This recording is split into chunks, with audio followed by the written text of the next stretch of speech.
It was the powerful Hearst columnist Luella Parsons, maker and breaker of Hollywood reputations, who first suspected that Kane was a thinly disguised exposé of her boss.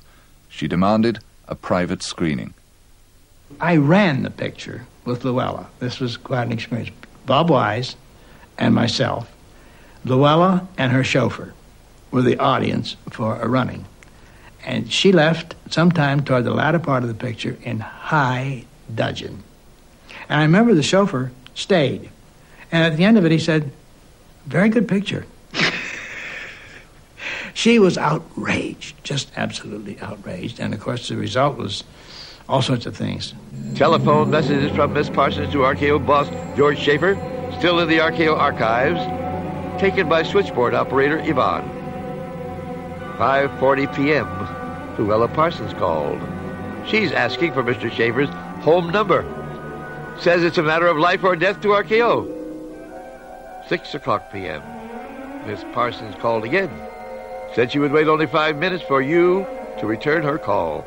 Says RKO is going to have, quote, the most beautiful lawsuit in history if it releases Citizen Kane.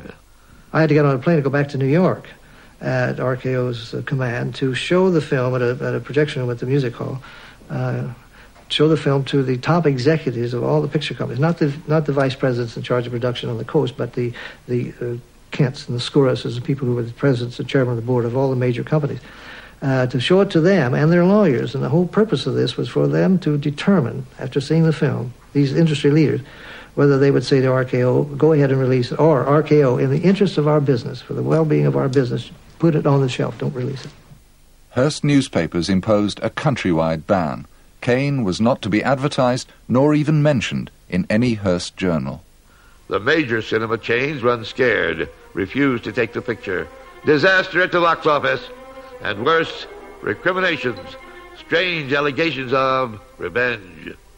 Hearst, you see, launched such an attack on us, particularly on me, or his minions did. It was kind of, can no man rid me of this, and so on.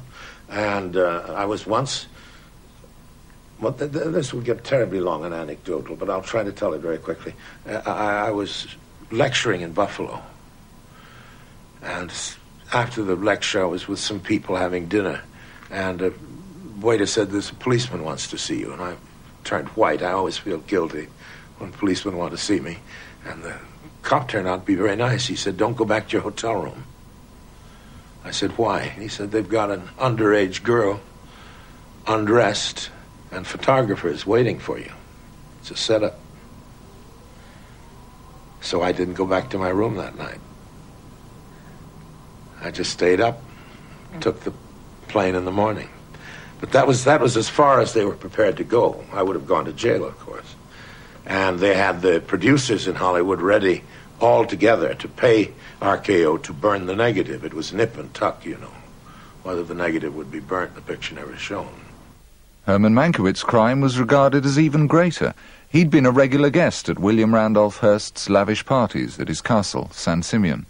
Shortly after the Kane-Hearst connection had leaked out, Mankiewicz was involved in a minor automobile accident.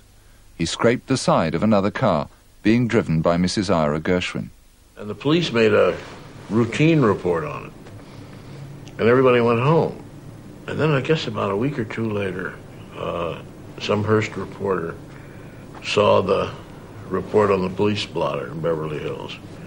And so great was Hearst's power that they forced a felony charge.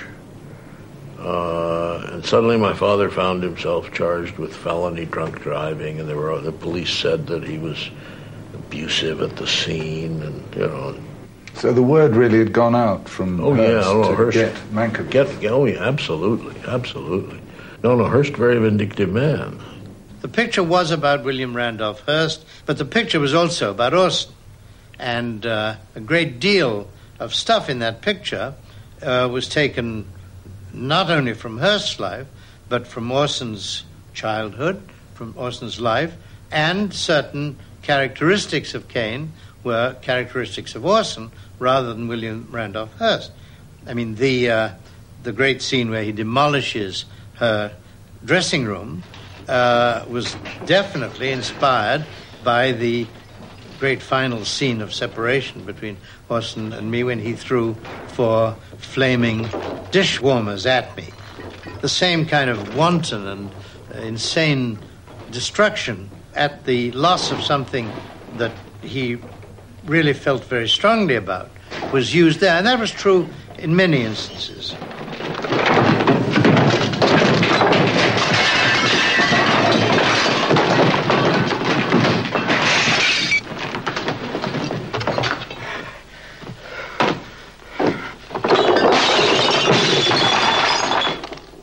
We began with an Orson Welles picture that never happened.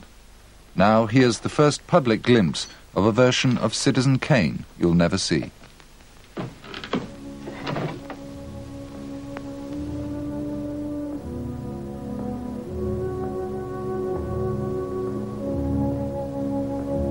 Shortly before Welles died, the colorization of films began in the States.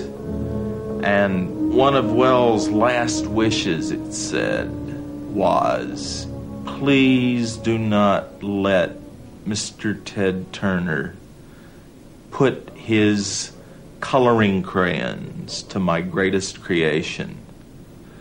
Well, Mr. Turner decided that he would like to do that. Mr. Turner actually got the process underway. He had second thoughts. He had his attorneys look back at Welles' original contract, and there was a phrase in there, Welles shall deliver a black and white motion picture of a certain duration. They had second thoughts, so only the final reel of Kane was colorized and went to the vaults and was never seen.